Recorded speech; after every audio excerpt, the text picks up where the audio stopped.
So, if we approach the Federal Department of Education and say, we want a waiver, we don't want to follow any of your rules because we think we can do it better. Your question to me was, how do we remain accountable? What metric do we use to measure success and failure in our proposal?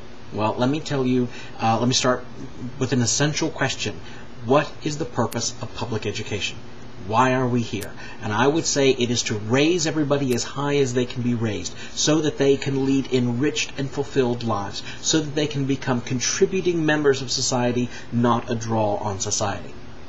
If that's our definition of whether we're successful or not, then let's use that. Let's look at personal savings accounts. If those are going up and we're teaching economics in school, then maybe we're having an impact, and that's a good thing. What about teen pregnancy? What about bullying? What about crime stats? What about drug use? If all of those metrics are going in the good direction, then our schools are succeeding.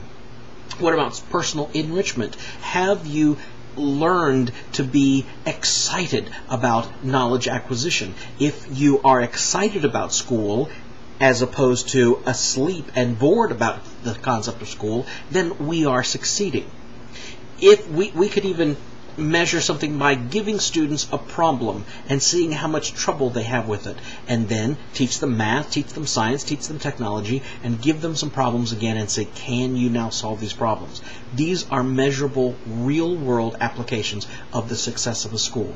But let me tell you what I would not do. I would not do math and science scores. Math and science scores are crucially important, of course, but somebody taught me to do calculus, and I have yet to use calculus in my 44 years of life. I have many jobs, and never once have I had to find the area under a curve. Never once has anybody said, you need to be able to titrate to this acid and base, or even know anything about acids and bases in order to get your paycheck.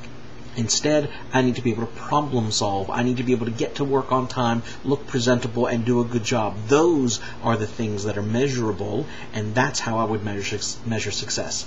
So that's what I would do. Thanks.